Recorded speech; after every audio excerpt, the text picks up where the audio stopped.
So, welcome, Lindsay, to the private island where we you. are filming the podcast. And this is an exciting new series of Dawn of a New Era. So, welcome. So, for the audience, can you just share a little bit about obviously you and your journey? Now, I know from following you that you're really passionate about self worth, talking about your journey of self discovery, and really looking at self fulfillment and what that looks like, not just as an entrepreneur, but in life. What's your background and what do you do? Oh, well, thank you for having me here. This island's amazing. Honestly, it's been so lovely to be with so many other like-minded women.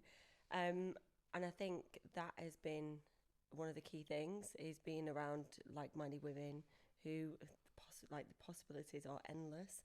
Um, I had a bit of 2 years ago, I had a bit of a thing where I was just so sick of feeling lost and I couldn't explain what it was. I'd had my daughter and I was doing different jobs. I'd set up different businesses over a period of years.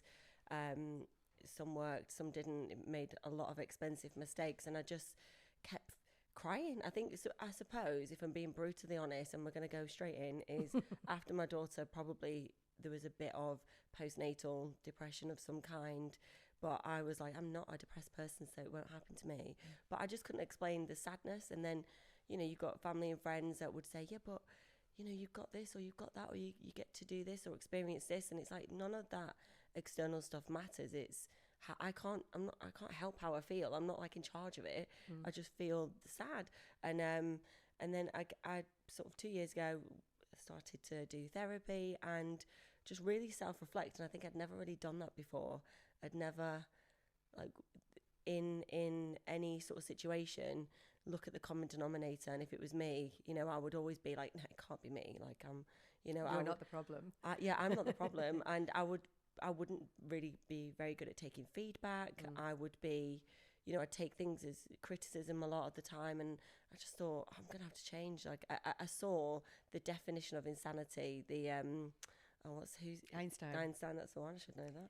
Einstein quote, and it really stayed with me. And I thought, my God, yeah, I'm expecting different results, but I'm doing the exact same thing on the Mm. daily. So that's when I started to look into personal development stuff. And first of all, I did a really expensive property course.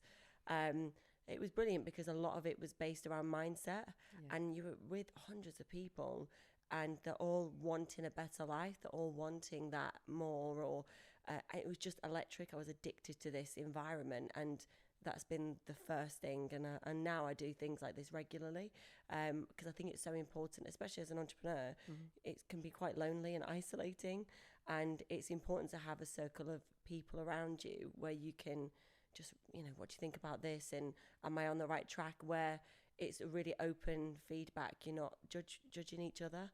Mm. So yeah, I've been doing that. I've met some amazing women over the years. I think it's, as well, I've spent all my life thinking that women are competition because I was bullied at school. I was like, girls are bitches, I want to hang out with guys. And I've really stayed away and kept my distance with other women and not let other women get close to me. And I've had like a couple of friends over the years. And now I'm like, oh my God, we're actually really powerful when we come together. And that's the kind of new thing that I'm going into, that I want to help more of, like the younger generation, that we don't have to be competition. You just have to be really good at reading people and knowing who's, can I swear or not? Yeah, of course. Who's full of shit and who's not. So when you start reading people, you can see what their intentions are, and if they've got that good, you just feel it. You can feel the energy. So yeah, I've just got a really amazing group of women around me. That's, I'm helping them, they're helping me, and it's really nice. You're getting momentum together, and I think that's one of the most important things and the most important change that I've made in the last couple of years. And about 2 years ago as well, I launched a supplement brand. So it's all about biohacking, longevity, how to improve your health span. You don't want to be 100 but sort of die when you're 70. What's the point? You want to live like a tortoise, where they live until they're about 150, and their health is the exact same until like the week before they die. And then the week before they get a bit ill and then they die. That's what I want. I don't want to live that, basically being dead many years before I actually die. And it's about closing that gap and improving the health span. So the 7 ingredients in the formula of Jolt is all evidence-based, scientifically backed. and incredible ingredients that really make changes, and it really helps people. It's helping with aches and pains, their energy, libido, like people with going through peri or menopause. It's giving that boost of free testosterone, which helps them with their energy levels and sleep. And then on top of that, with all our content, we're trying to educate with humour, because my husband's a comedian, so he's involved in the business, and we trying to educate in the really simple terms, because I don't understand all these scientific garbage, like garble. I don't understand it. I'm like, oh, I get bored, turn off. Whereas my husband, he would like really explain things to me simply. I'm like, most people like me, most people can't be bothered to take millions of different supplements. They can't be bothered to look at all the clinical trials and read all this scientific language. They just want to really simply explain to them, and convenient. So that's where Jolt was born, basically. We launched this product. We thought, should we give it a go? We'll see if people want it, and launched. Amazing. So I think we're quite aligned on what we believe in terms of, I'm passionate about growth hacking. I talk about health, wealth, and happiness on the podcast. And I believe in as much fulfillment in life as possible. And my keyword is enrichment. I would love to know, how would you describe your business philosophy in 3 words? What are the 3 things that stand out for you? Business philosophy, as in Jolt? Or just like in my Being kind an entrepreneur, what is important to you? We see a lot of people, obviously, on the online world. Yeah. What do you stand for? Like, what is your kind of like conviction? What is your kind of like, these are the things that I have to have when I'm working with people? I think openness, curiosity, and I suppose values, actually. I was speaking to friend Katie Leeson, who obviously and she talks a lot about values, and I've only just realised that I think I was speaking to her recently about, actually, when I employ someone or take someone on, or friend or whatever, the first thing that I look for, and I didn't really realise until recently, was the values. So if I then have to disconnect from those people, I find it harder for me, because the first reason that attracted me to them in the first place was something about their values and it aligning with my values. So I think that would be the 3 things. I can't remember what I actually said now, but they were the 3 things. Yeah, but the thing is, in business, is that, if we're honest, we see all of the curated content on social media. We see people showing up, presenting these brands. And I would love to know, what is the most interesting piece of criticism that you've ever received, that you've learned from in the entrepreneur world? I think with my husband, I think we've been together 12 years, married for 10, and I've watched him be told no all the time.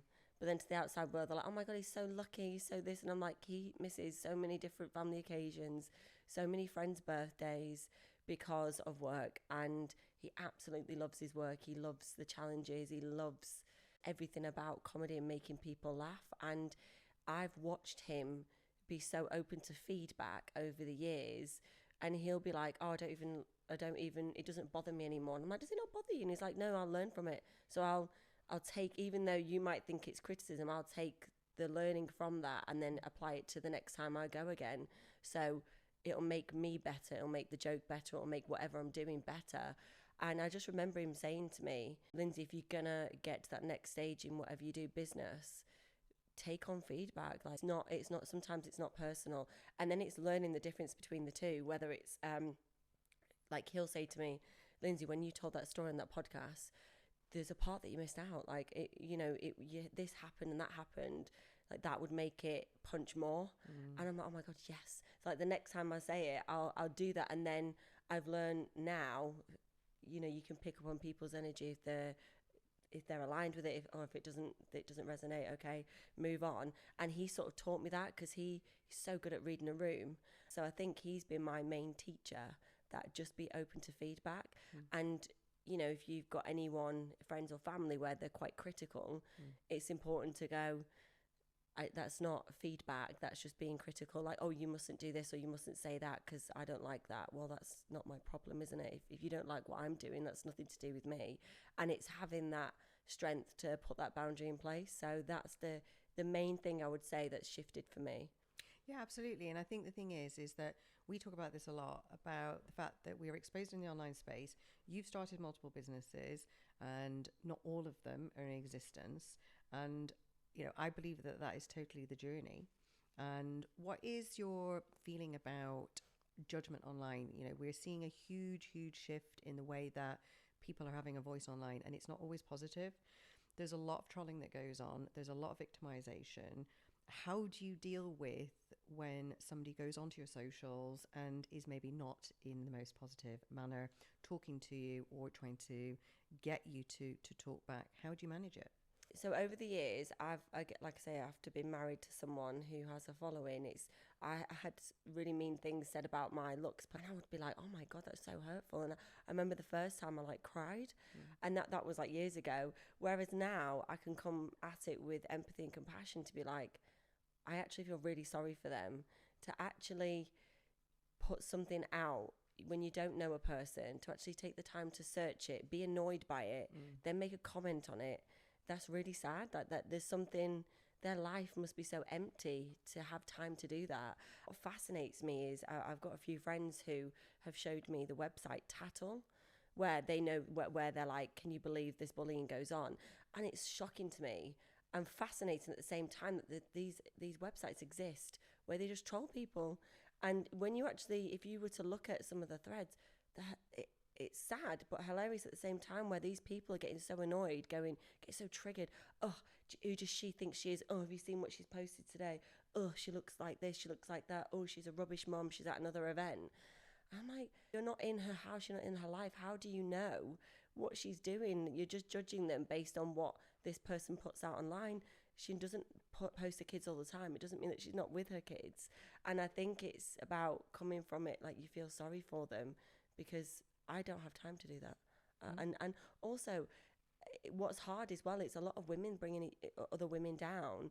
Like I posted a picture recently of me at an awards, and someone made a comment about how much makeup I was wearing, and I shouldn't be wearing that, or I shouldn't be wearing the dress because it was quite revealing, and I'm nearly 40 and I'm a mom and I shouldn't be doing that. And I'm like, but who made these rules?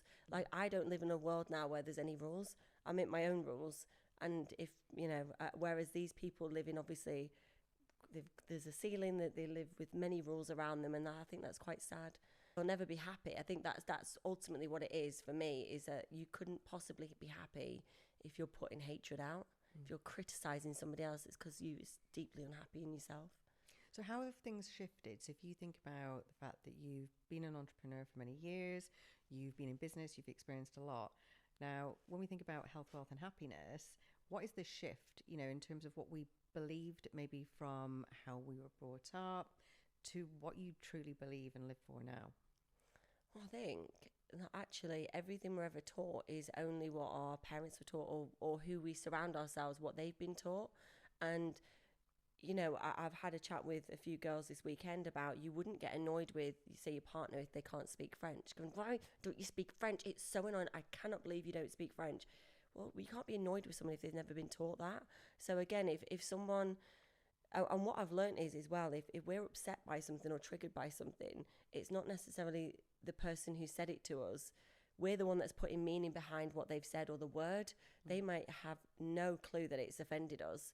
And I think it's like learning, when someone says something that triggers us personally, trying to figure out where it stemmed from. This last 2 years, and it's really helped me, is when I can see when I can pinpoint where something's come from, like where my trigger is, where that seed was sown, I can cut the ties. Like I'm realizing where my self-worth issues have come from. And because I was really confident when I was younger, and I'm confident now, and I had a lovely childhood. So where has it stemmed from? I don't understand. You hear a lot of all these childhood traumas, but I'm like, I didn't have all that. So where's it come from for me? And going through therapy, I've realized, well, I was bullied by many girls at school, really awful, horrible, that would just chip away my appearance.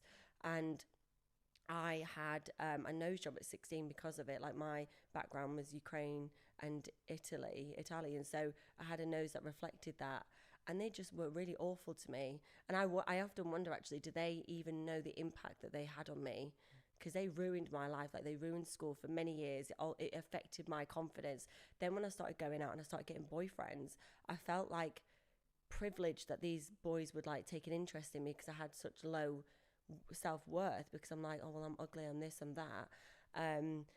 I know it surprises a lot of people, because I had no idea you felt like that. I was like, this is honestly how I felt inside. This was all the front. And then all the boyfriends, when I look back, they've all cheated on me. So every boyfriend that I've gone with, I'm like, oh God, I'm so lucky to get the crumbs from him. And now I'm like, oh my God, when these guys went off and cheated on me and I took it personally, it was never actually about me. It was about them and their upbringing. They were brought up in families where their parents cheated, and the other parents stayed and accepted it and tolerated it. And then that's a lesson that they've been taught. Well, you know, you someone cheats and the other person stays, and you just accept it, and that's how it is. So you can see generational like patterns just forming all the time. I've only recently just learned that actually, no, I need to detach that, and I have realized that my self-worth has been based on who I was with. You know, I'm with him, so he's chosen to be with me, therefore I'm worthy. No, I need to find it within myself, and that's what I've done recently. Well, there's probably nobody listening to this podcast who hasn't experienced at some point in their life some sort of self-worth, validation or attachment, where they see that maybe the job they have or the money they earn is them, that is their success. And we put a lot of pressure on ourselves, and we are not that thing. Having money doesn't make us valid. We put all of these attachments to things. What's your feeling about the fact that, we are very focused, unfortunately, on societal goals? There's something that feels that they're pressured around us as we're growing up day to day. As entrepreneurs and business owners, we get to choose to add these amazing layers of more meaningful goals around fulfillment and freedom and fun. What's your message if someone is starting a business right now? What would you say to them in terms of not falling into the trap of attaching value to the wrong things and establishing the right powerful goals that are going to make them, healthy and wealthy and happy? For me, so I've been really reflecting about this recently, and so I'm about to launch my podcast called Bedtime Theories, and it is all about this. It's how we live in this fast-paced world, especially on social media, where it's all blue ticks, likes, views, and we're obsessed and we're consuming all this kind of just fast-paced like craziness, and it's not good for our brains. And then you see all these younger ones. God, I sound so old now. But like, you see all these younger ones, and they're living this life. Got these posh cars. They're going to all these amazing, expensive holiday destinations, going to the most expensive restaurants, wearing all these clothes and bags, and all these. There's so many people watching that, going, how the hell, how are they doing it? And then because they can't do that, or they don't feel like they can do it, that impacts, I'm not good enough because I've not got that bag, or I've not got those shoes. And I've got an 8-year-old daughter, and I just think as a parent, I have a duty of care to her, to like, you don't need all this. Yes, it's nice to have those things. It's nice to have bags if that's what you like, shoes, cars, houses, holidays. I love to go travel and experience those things. It doesn't necessarily have to be really posh stuff.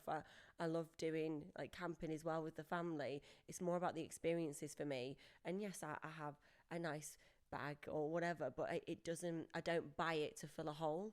And I see people that, especially in the kind of different industries, where those things, those bags, that means something to them, that is a part of them. They're putting the value on that. I'm somebody because I've got this bag, or I'm somebody because I've got this car. If that all went away tomorrow, I've got a great foundation with my husband and my family that I'll be fine. The way I look at it is, aren't I lucky that I get to experience this? I get to appreciate the fabric on this bag and the stitching, and I get to appreciate these different things. So I've always full of gratitude with them. I think that's really important, is gratitude. And also, what are you doing it for? Like, see, when I was younger, I would try and get, I'd save up for this bag or whatever. And I'm like, I'm annoyed at myself. Why did I do that? I don't even like those people now that, I used to hang around with. Like, why did I feel the need to try and fit in? And now I'm like, I will not fit into any pigeonhole that someone tries and puts me in. If you like me, you like me. And if you don't, that's not my problem. And I think it's just really important to try and understand what you're doing it for. So if you are doing it for like why, then that means that you need validation in some way. Where's that missing piece of validation? And just speaking to a lot of the women this weekend, it's become quite apparent that a lot of people have like mummy and daddy issues, and not even intentional. It's not like these parents are doing it to hurt or to do it with any malice. Again, it comes back to they weren't taught to show like emotion or to express feelings. And I think as well, we've got so much more knowledge now with the psychology of children, and when you do when you do certain things, actually when they get older it's going to have an impact. They didn't know it back then. They weren't doing it on purpose. They thought, oh, I'm doing it to build them up, make them strong. So I think it's about learning where it comes from, and if it's not done with malice, then you have to forgive like your parents. But I do think, listening to a lot of people, I would love to speak to a psychologist about this to understand more, is if our parents haven't given us that, is that why we're seeking it from elsewhere? But I think, again, for me personally, I can only speak from my experience, when you can find the root cause of something, you can cut ties from it. And then, honestly, it's been like the most freeing things. I'm like, well, it doesn't bother me now. I choose not to allow that to bother me. So when we think about societal pressures, there's a lot of pressure to conform in society, in business. What is your view in terms of things like cosmetic surgery feel very much like common day? There's something that is accepted, maybe 10 years ago, it wasn't as popular, but there are so many people who feel the pressure to look and present themselves in a certain way. What do you think about where we're heading with that? It really scares me, actually, especially having a daughter, especially having filters. I'm really anti-filters. Like, I hate them. I think it's really effing up our next generation. And also, like, as a young girl, especially, they all look up to their moms and think that their mom's the most amazing thing. They think they're beautiful. So I see it with people I know that have got young kids, and the moms are beautiful, but the moms are using filters, and then the kids are getting in photographs that are the filters going on them as well. So I think subconsciously what's going to happen is, and I don't think we're aware of it, is when that girl gets a little bit older, she'll be like, well, I need filters because my mum had filters. So I think my mum's beautiful and she's still using filters, so therefore I need filters. So I think it's everything that I try and do now, everything I do and everything I say, like, why am I saying it? I think a lot of people say shit that they don't actually have meaning behind it. They don't really understand why they're saying the words. So I'm trying to slow down, and whatever I'm trying to articulate, I want it to have meaning. I want it to have an impact. I don't just want to say something because it's trending or someone else has said it. Or I think that's the other thing as well, like over the years with experimenting with content, and I'm trying to find my feet, and I'm trying to work out my content pillars and do all this and discover what my following likes, what I like. And I feel like I've been quite generic with some of the stuff, to sort of dip my toe in, test it. I don't want to be judged too much. Now I'm like, oh, I know what I'm passionate about. And when I've been vulnerable and expressed that, that's when I've had more engagement and more messages and DMs and compliments based on how I've made someone feel, because I'm being more mindful about what I'm actually talking about. I'm not just copying what everyone else is doing. And that's the mistake I've made in other businesses. If I've had a vision and it's not worked and another business has come along, I've gone, oh, I need to pivot and copy them because I'm not doing it right. It's like, no, I've lost focus of why I started in the first place. So it always comes back to, why are you doing it? What's the purpose for it? What's your goal? And if you can't answer it, then what are you doing it for? It's just a waste of time. So you're using your social media as your voice, like a social movement, like a movement towards like joining you on this journey of self-discovery, which is fascinating. But what is the biggest challenge in business? Because it's not all sunshine and rainbows. And sometimes, like day to day, there's one hell of a fuck up that goes on. What do we feel right now is hard in business? I've had a really lovely launch period over this last 18 months. I've got a really amazing team. It's the first time in business where I've got other people involved in it. So there's me, my husband, and my husband's best friends were the 3 people who started Jolt. And we work really well because we all have what each other needs. Whereas in other businesses, I don't ask for help. I have my head in the laptop. I don't like networking. I don't want to speak to people. I just want to work from my laptop. That will never work. And I see a lot of new startups doing it. I see a lot of new startups trying to do everything from the packaging, social media, customer, emails, everything. And no one is Superwoman. Don't believe what it is on social media. Try and delegate as much as possible. What you think it might cost might not actually be as expensive, but what that allows you to do in your time, what that frees you up, will be the most impact for you. So even if it costs you like an extra sort of 50 quid for the day to get someone to package it, what can you do? What's your time worth? And I think it's trying to understand what your time's worth instead of trying to do everything and be everything to everyone. The thing that I struggle in business is when it's something I can't control, and that's everything. But I suppose it's the challenges. Like, we've launched in a new territory, we've launched in a new country. We've never done that before. So the process took a lot longer than we anticipated. You know, the contracts, actually getting the product and the stock out there, the testing that's required.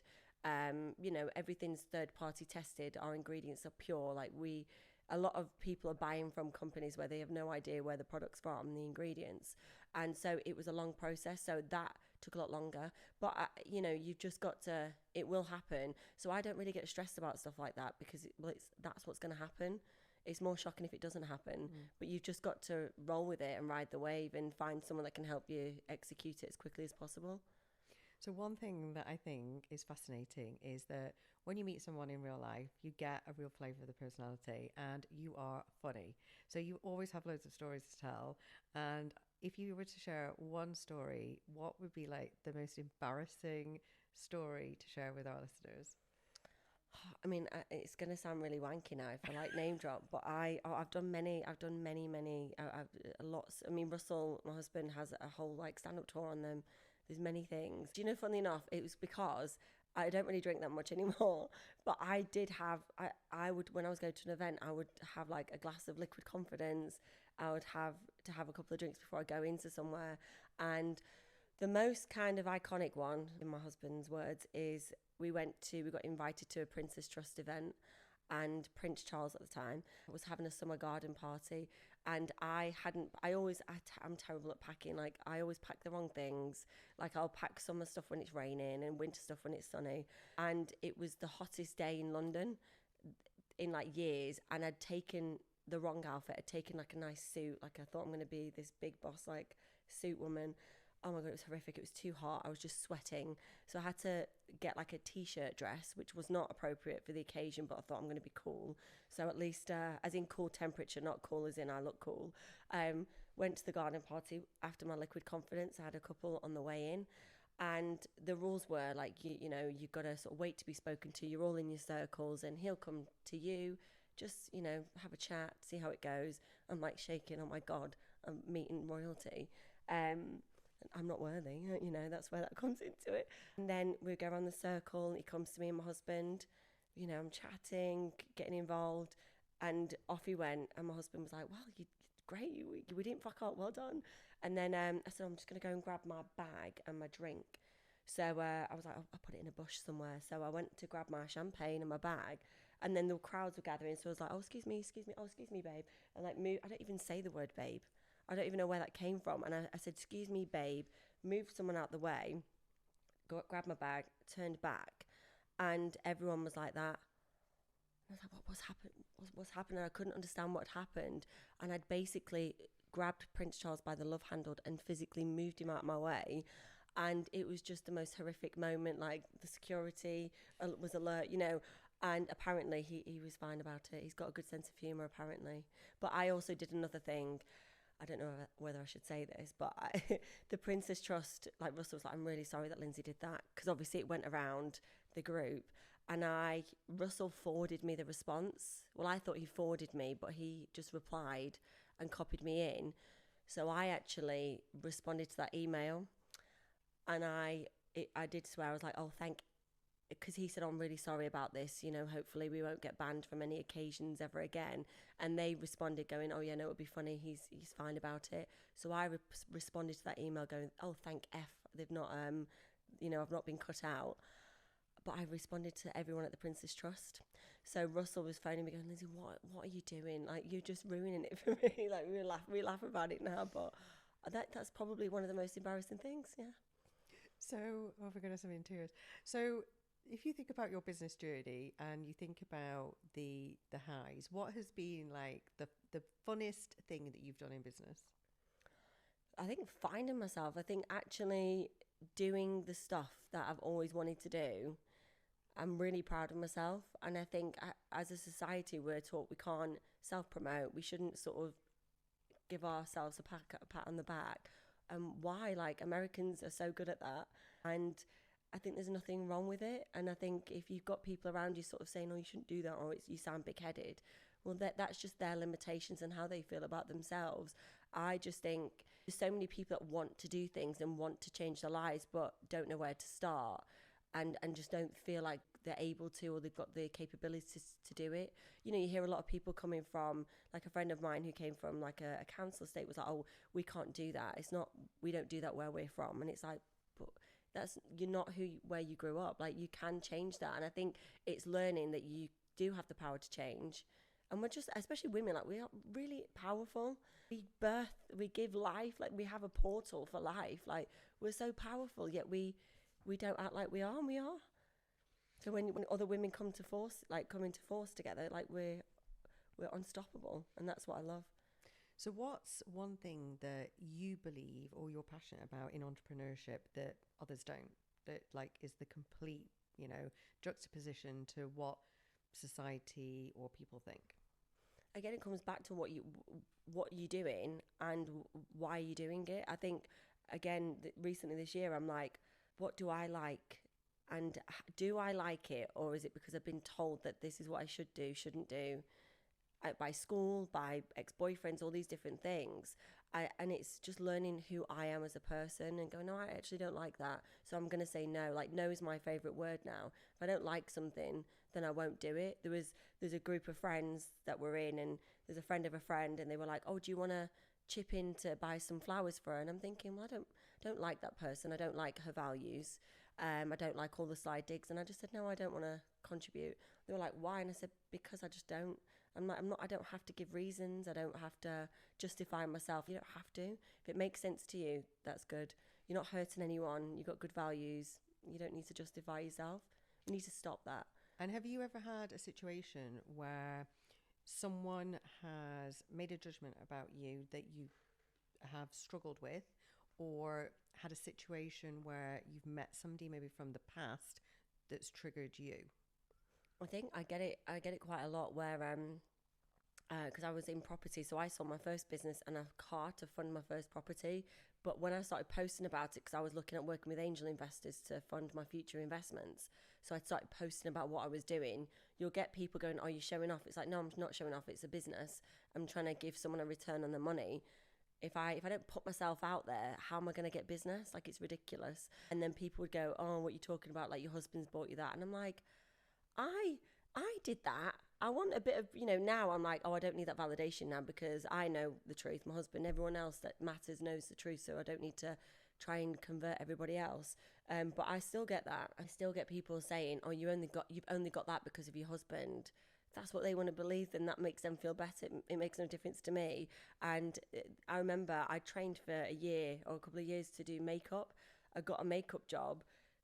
I worked, did really well. I kept getting rebooked on this particular job, and a producer came in and introduced me as somebody like, oh, this is such a person's wife. And I'm like, oh, my name is Lindsay and I'm here to do makeup. It's nothing to do with my husband. So I think for a long time, nothing my husband was doing, because he's really supportive. It was how I felt about myself that I felt I had to justify or show people and prove people that no, it is me. But I don't, it's just a waste of energy doing that. When you're trying to convince people you're right or they're wrong, it's a waste of energy. That's one of the massive changes that I've made in the last couple of years.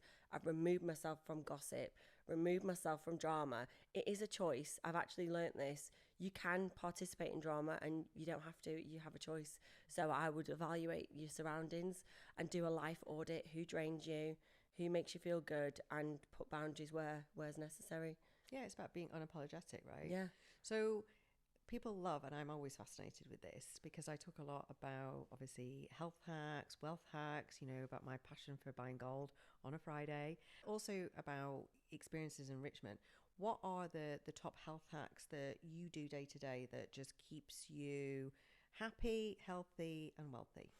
I think so. This is obviously like I say, I've got a longevity business, and yes, I sell a supplement. But actually, the other thing that we're passionate about is if you can't afford a supplement, what other things that you be doing in life to help improve your own health span that will impact your longevity.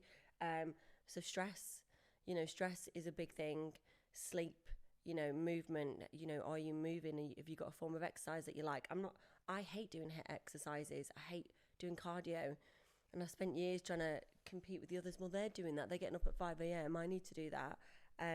No, we just need to find what works for you. Everyone's different. So I love reformer Pilates. That's my thing. I love bar. So I do those things. And I think it's about being kind to yourself, like not giving yourself such a hard time. Like you hear a lot of women when you in groups of women, like we have been, you hear there's so much guilt. Women feel guilt a lot. And like, where did those feelings come from? Are people making you feel guilty? Are they putting all this guilt on your shoulders? And I think, like I say, the life audit is a biohack in itself. If you're surrounded by people that bring you down, that make you feel shit, that criticize you, it has an impact on how you feel about yourself, which will have an impact on your longevity and your overall happiness. If you're surrounded with like-minded people, women that are going to lift you, I don't know about you, but I feel a bit like God, like this after this weekend. I feel like I can do anything because my cup's filled. You've been around those women and everything's a possibility. Nothing's impossible. Nothing's like out of reach. It's just like, oh, well, how do we get there? And I like being around people like that. And I think that's a biohack that we don't talk about. But ultimately it comes from within. Happiness, like I said to you, that I discuss on my podcast, it's not the bags, it's not this, it's from within. It's finding it within and not finding it from anybody else, not needing it from anything else. Everything we have is inside of us. And it's funny, like I was speaking the other day about journaling and the importance of it. Even though I don't do it religiously, it's really helped in moments where I've doubted myself. And a friend of mine found a journal from a few years ago, and she was like, I've made bad choices in relationships. My inner voice obviously doesn't work because I've not seen the red flags. Then fast forward a few years, she's gone back to these journals and it's all red flags. She was just choosing to ignore it. And that comes back to a self-worth issue with her. And the same with me, when you look back at journals, I bloody knew the whole time that they were cheating. Why did I stay there? I knew it. I was writing it down at the time. I just didn't follow my own voice. So it's about tapping into that. And like, I'm teaching my child, if she goes, oh, I don't like that person, I'm like, well, listen to it. That's really important. And in a situation, I will say to her, how do you feel? And if she goes, oh, I don't know, but I don't like it, or I feel a bit funny, I'm like, you have to listen to your voice, always listen to it. And again, teaching her to listen to her feelings, that her thoughts are valid, her feelings are valid, so I think it's really important to instill that into children. So growing up, one of the things we've been talking about for the past few days, I mean, we've talked about a lot, is obviously connection, trusting your gut, but also some of the unhealthy habits that we've had. And I remember growing up, like the Kate Moss era, and literally everyone was drinking Diet Coke, living on Marlboro Lights. And, if you were eating, you were having an apple. I mean, that is pretty extreme. But I remember the pressure of weight and eating was such a big one. What is the most extreme thing that you've fallen into that you regret that was an unhealthy habit around health? So I suppose like the most extreme thing was when I reflect, I'm like, actually, that's quite messed up to have. I basically had a nose job at 16. I left school and the idea was people will forget about my face really. You grow up in that time when from school to college in that 6 weeks. So I had a nose job. And that was really young to do that. And actually looking back, it was quite messed up that I changed not only my appearance because of something that someone said, but also that's my heritage and like my background, like a part of my family and where I've come from. And that story's erased because of those girls. So that's the most extreme thing I've done. I have never done anything since then, but I've also seen like the effects of like eating disorders and things like that, and it's actually quite shocking just where it starts and the little comments, oh, you look chubby or fat, and I'm really like, honestly, I'm passionate about bullying as well. Like, it's the impact other kids can have. And this was 20 years ago that I had, 21 years ago this year that I had my nose job. What is it going to look like now when my daughter's got social media to contend with? All these awful, it does scare me. But my family are very good. Like, my mum and dad were always just like, you don't need to do those things. You don't need to do those things to fit in. And I always felt comfortable. So when I had a group of friends that were going off getting drunk in the park and, losing their virginity really young, I never did that. I just wanted to stay at home. I didn't want to participate in it. So I've always been quite good at, I don't want to do that. I'm not conforming to that. I don't want to participate. I don't want to go out and do that with that boy just to be liked. I don't need to do that. So I did have that when I was younger at school. But yeah, I suppose changing my appearance is quite dramatic, and especially so young. 16 is super young. And I think the thing is that what's been apparent over the past few days is that self-love is something that we often put to the bottom of the pile. And, as busy entrepreneurs, we've got some of the most inspiring women with us for the past few days who are making impact, changing lives.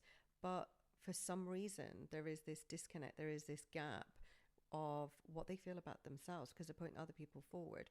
What would be your best advice about protecting ourselves and ensuring that self-love is a priority in our lives? I think what's really apparent when speaking to women and when they have like confidence issues, self-worth issues, all these different things, is the common theme that I think is that they put themselves last. And the shift that I've made this last year is I put myself first. People might think that's selfish, not my problem. I put myself first because when I do, I fill my cup up mentally. I'm in a calmer state. I'm not as angry or resentful. I'm composed myself. I do that. I recharge by being in a bath every night, whether it's 30 minutes, an hour. I could live in a bath. I'm a mermaid. But I put myself first, and therefore I'm a better mom. I'm a better wife. I'm a better friend because I've got the energy. I've got the mental capacity to give. That's the other thing as well. I never understood how people could give to other people, because it's like, how do people have the time to do that? How do people have the energy to do that? Now I'm like, oh, it's because I've always put everyone else before me and I came last. Whereas now I'm like, I have much more energy because I'm selective. I'm not a yes person anymore. I say no if it doesn't feel right for me. And I won't do anything that doesn't align with what my values are at the moment, not at the moment, but my values in life. So that's the thing I would say. And I see it in all these women. And you heard a lot of the women talk like, oh, I put myself last. And I'm like, you'll give so much more if you just put yourself first. Just start by going, no, I'm gonna go out today. I'm not going to make everyone dinner. I'm going to tell them to make their own food. I'm going to go and take myself out on a solo date, or I'm going to go and read for an hour, or I'm going to go to the spa for the day, and not feeling guilty about that. Again, we're drowning in this guilt feeling just because that's what we see society. We've always seen it, so that's what it must be. We must feel guilty. We're putting that label on ourselves. See, one of the things that, since I've met you, that I absolutely love is the fact that you are so open, so down to earth, but so up for connecting and empowering other women. And so when I said to you, do you want to come to a private island for a few days, speak at my event, come on my podcast? You were like, yeah. And obviously you arrived at 11 o'clock at night in pitch black, where I kindly got in a speedboat and come and collected you. One of the things that did make me laugh was the size of a suitcase for 2 days. What was in the suitcase? What is the travel? Well, this is the problem. As we've established, I pack terribly, so I never knew I need winter clothes, I need pajamas, and I forgot my slippers in all this. I'm always in my slippers, and I forgot it. Notepads, and you're going to really help me with this. I need to get rid of the notepads. I have a notepad for everything. I don't need a notepad for everything. Snacks. I've got all my snacks. I've got all my notebooks.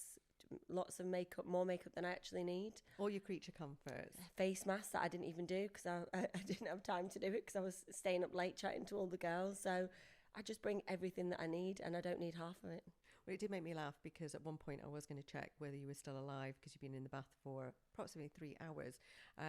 One of the things that we're trying to make a shift with is your bath min. Yeah. So share with us about what this habit is and why we're trying to shift you out of it. I suppose that is, so my bad unhealthy habit that I have, actually, you just reminded me. So my bad unhealthy habit is when I get in the bath, which I have every night, I should be turning off. I should be going, right, this is my time to decompress, like take a few moments, read, but I'm not. I call it bath min, so I'm doing my admin in my bath. So you'll get like voice notes from me, just, I'm doing this, I'm in the bath, and like you can hear me splashing around. I need to sort that out.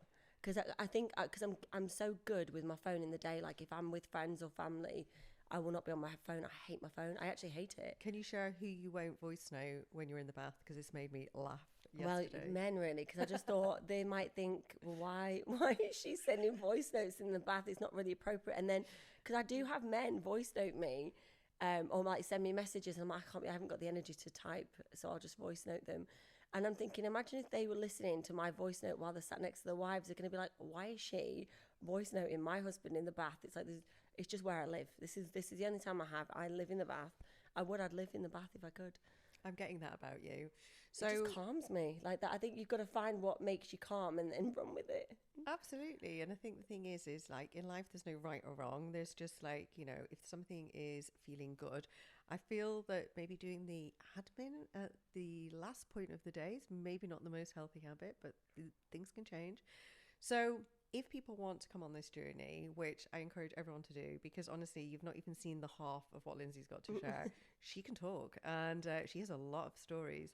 Where can they follow you? What's your favorite channel of choice? And how can they come on this journey of self-discovery and fulfillment and fill their cups with self-worth? Instagram is my main thing. So it's Lindsey Kane 0 at the end. Lindsey Kane 0. Yeah, give us a follow. Send me a DM. I love responding to people, and from new business owners, like if they've not got the knowledge, I love it when people go, oh, what do you think of this? And I'll go, have you thought about this, and this? So I love that. So I love being connection. I love connecting people. I've realised that. I absolutely love it. I love helping people. Honestly, it's getting to the point now where when I'm passionate about something, I don't shut up, as you can see. Yeah. And I'm like, oh, I've got someone that I can help you with. And you can see people are thinking, why is she helping me? Like, what's in it for her? I'm like, I haven't got shares in this company. We're not used to it, are we? No, being helpful. But I'm like, I'm there justifying myself. I don't have shares in this business that I'm trying to link you with. I'm genuinely just know that they can help you. So it's, I just really enjoy connecting people to get to their next level. That's definitely something that I'm passionate about as well. So if you're going to leave one lasting memory of the world of Lindsey Kane, which is mad, what would that be? A lasting memory. Either a quote or a statement. What would you love someone to go, oh my God, I listened to this podcast. Lindsey Kane is the shizzle. And what piece of advice or parting statement would you like to give? I think the one for me is the definition of insanity is doing the same thing and expecting results. If you're an autopilot in life and you want to make changes and you're like, oh, I can't do that because of this, I can't do that. You can, you just not got those people around you at the moment, but that can change. So the only way things will change in your life is when you start to make the change. Really tiny, subtle changes. Go to an event, go networking. When you go to a networking event where everyone's wanting to better themselves, you're like, oh my God, is this like real life to people? When you're coming out of people that are sad or I call it like in a bucket of crabs, where all the crabs are in the bucket and you're the one trying to escape and the crabs bring you back down.